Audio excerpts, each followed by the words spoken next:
Many of us are familiar with Xizang or Tibet for its stunning landscapes, rich culture, challenging natural conditions, and relatively low level of development.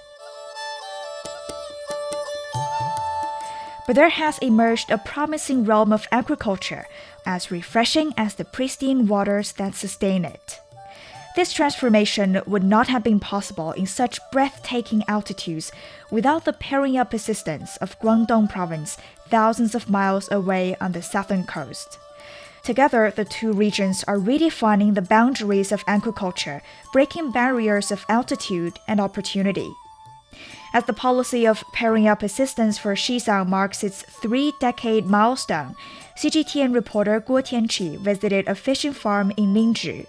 She joins us on Deep Dive to share the story of how the highland region is cultivating top-quality shrimp and fish and advance the development with the support of its partners.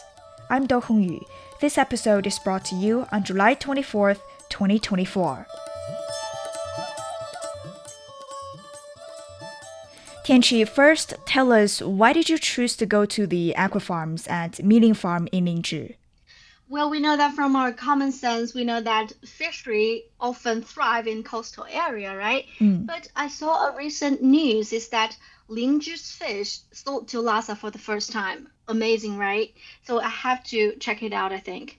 Well, if you are interested in Tibetan culture, you would know that some Tibetan people normally don't eat fish, not only because of their nomadic tradition, but also their Tibetan Buddhism belief, the no-killing principle. So they would rather kill a bigger animal, such as a yak, to provide for the whole family for a year, rather than to kill a fish, just can provide for a single person for one meal. Yeah, that's a break of your stereotype to Xizang.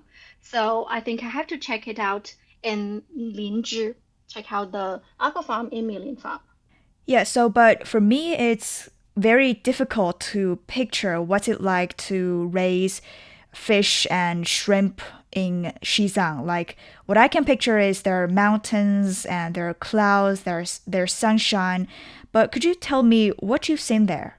Yes, I visited the Milin farm in Linzhi, and that Milin farm is a state farm that established in 1952, about 70 years ago, and it spreads to about 650 hectares. And about the fishery and the fish pound, I talked to the professor Luo Mingfei, who is an aquaculture professor, and they are cultivating more than 10 types of fish in that farm, including some very expensive ones, such as the Rosenberger's prawn, the smallmouth bass, and even some rainbow trout. And also, they're cultivating some local fish using different techniques, such as the greenhouse, also outdoor ponds, and they're using different techniques to make the pond to the correct temperature and oxygen level that for all kinds of fish to live. But normally we wouldn't relate Xizang with fishery or agriculture, right? Because of the high altitude, low temperature, thin air, and it's really far away from the coast. So what prompted the region to raise shrimp and fish? And so I think the reason is kind of people are changing their mind in Tibet. Right now, we can see a lot of fish restaurants in Lhasa, of course, affected by some Sichuan cuisine, and it has something to do with the economic development too.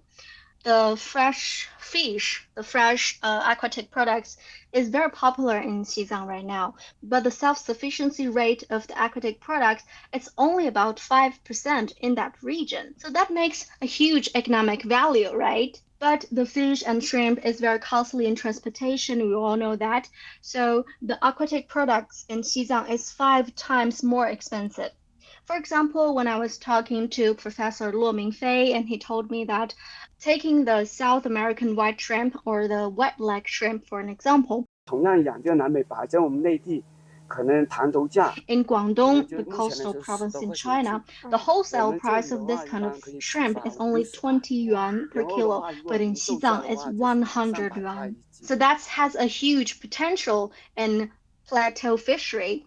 But why they choose Linzhi as their first base? I think maybe it's because Linzhi thanks to the infrastructure construction, it's very easy to transport those fish and shrimps to Lhasa and Shiraz through highway. And Linzhi itself is a little bit warmer and with higher temperature and higher moisture than other places in Xizang because of its altitude. It's only about 300 meters. So the demand is already there, hard to ignore, and as you said, and now Xizang has made its first step to raise fish and shrimp. Now, cultivating fishery is already a groundbreaking move for the highland region. What has made it possible to raise aquatic species in the Miling farm? Because ecological production in Qinghai and Tibet Plateau is their top priority.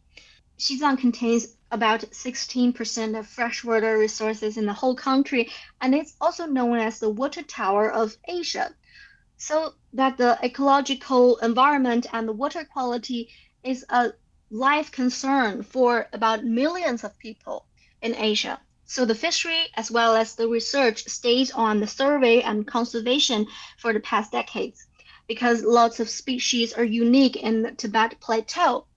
But the fishery starts about 2 years ago, and the local government in Linzhi is asking for aquaculture experts from Guangdong Province to support them to establish their first fishery basement.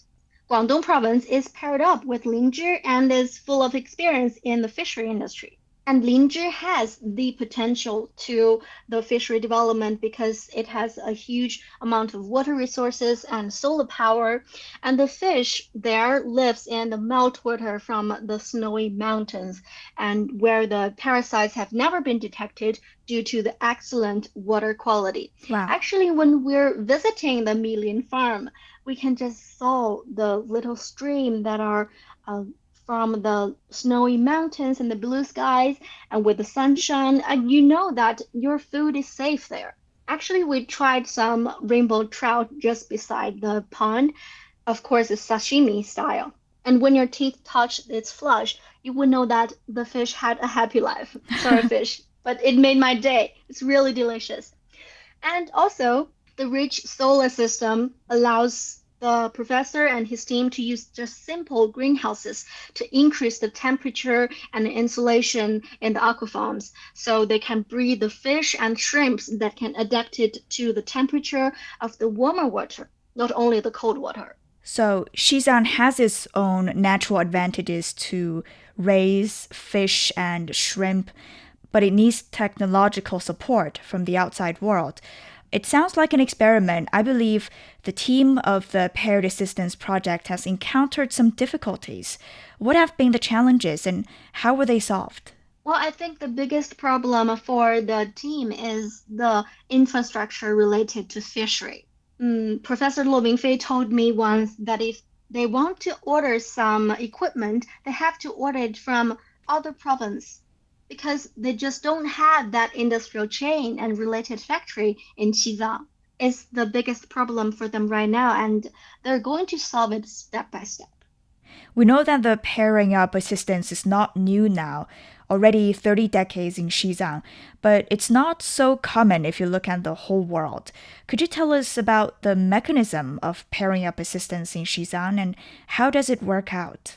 Yes, since the Xizang Autonomous Region was liberated, a lot of personnel and experts are sent to Xizang to help them to establish their own industry. But the paired up system officially started and initiated in 1994, and normally personnel rotate every 3 years, and the about 18 provinces and cities are involved in supporting all the regions in Tibet.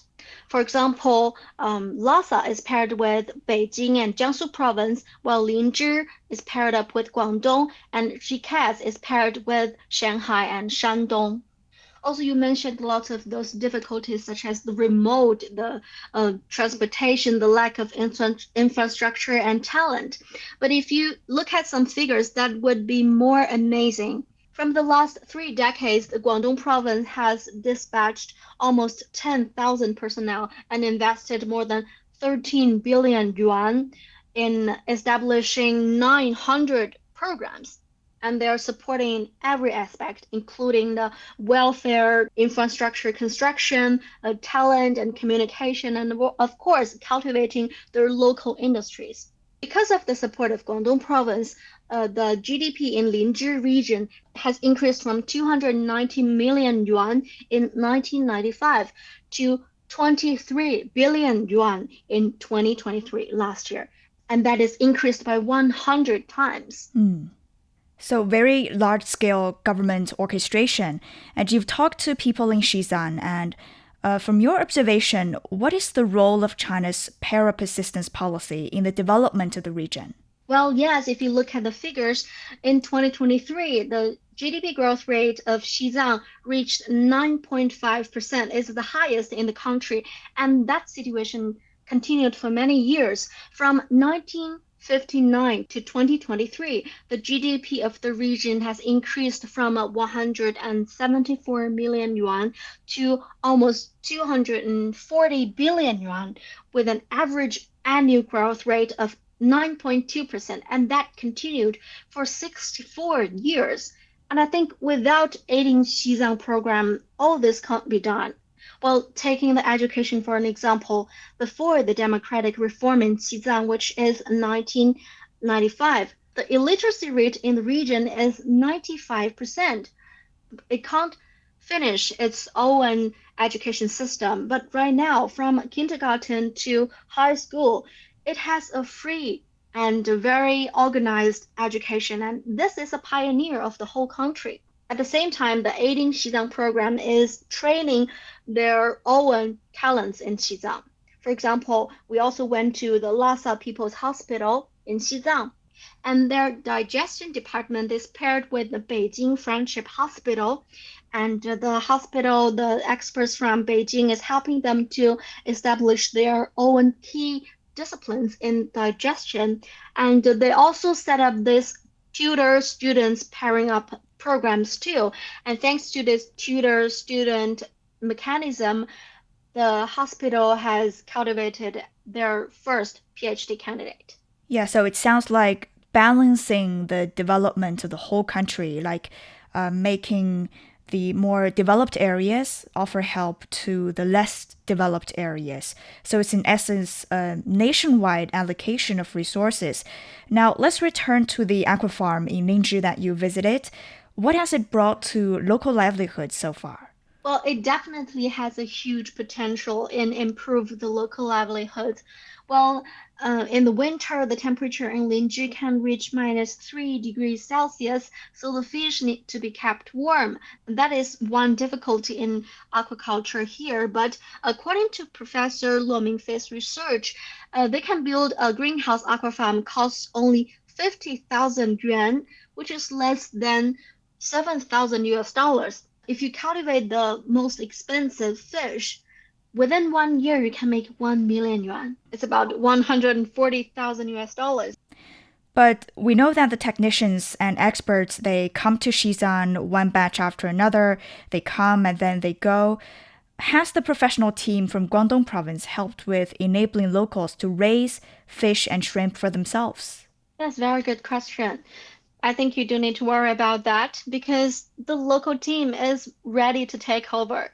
Actually, when I first visited the Milin Aqua Farm, the one Tibetan young man called Nima Wangdui told me he is a half professor right there. Yes, and he can just manage everything. 我是19年没学习水产之前，然后 Because 骆 he 总派我 learned 去 that 珠海学 from 习2个 the 月，professor, 让 from 我 the 去实 team, 践，然后 and also he 我 went 虽然不知 to 道实际理论嘛， Zhuhai 然后 for 让 2 我实践 months 都实 to 践几次的 training 话，可能 and to 后续在 strengthen 养殖 his 过程中，technical 然后 skills. 才在慢慢给 But 我 he 讲到，told 可 me 能 that 会 he 吸收 used 的 to 会快一 major 点。in 就这样， landscape 然后我们从 architecture, 19 but now 年 he chose 23年 aquaculture 的 because he 5月 saw 份开 this 始，我们一 potential 开始从 of 冷水鱼开始， plateau 然后 fisheries. 慢慢的 And 摸 he 索，然后 also 现在 grew 到 up 保 in the 温系的 Milin 鱼，然 farm, 后后 and 面到 there 研 are 究 a 到 lot of 那个啥 young men 探索 and 到那 young 个亚 women 虾这 like 些模 him 式， living 然后 in 现在 Tibet 每 and 个模 wishing 式呀， to 每个 make 团 their 队 own 都有 fortune 差 by 不多已经学习 involved 了 in 这 the 些养殖 plateau 的知 fishery 识。industry. One industry can make money and it can definitely survive. Yes. So it's literally teaching them how to fish instead of just giving them the fish. And hopefully that will be inherited by younger generations in Xizang. Now, fishery has moved from 0 to 1 in Xizang, as you said. How will it expand from 1 to 100 with the help of the Pair-Up Assistance Program? Yes, and that is the next step of this 10th batch of Aiding Xizang program. At the end of our interview, Professor Luo Mingfei took me to a construction site, and that is a modern fishing and seedling factory, which will be completed in this August. And that will solve the ultimate problem is the fishing seedlings, because some of the seedlings of the fish is very hard to transport to the plateau. But if they have their own ability to cultivate those fishing seedlings with those techniques that can be promoted to everywhere, such as the greenhouse, local communities are very interested in dive into this industry and enlarge the whole production. Also, the Professor Luo Mingfei told me that in the summer, Guangdong Province is very needy for fishing seedlings because most of the fish, they need to be cultivated from egg to small fish in cooler temperatures. So the fish seedling factory in Linzhi is an excellent choice for them. And to export those fish seedlings to Guangdong Province during the summer, it's definitely a win-win situation. Now what the milling farm supplies is still maybe far away from the demand because it's still more like in a trial stage. But we do hope that one day it will not only fulfill the local demand, but also probably spill out and let us have a taste of the top quality protein from the plateau.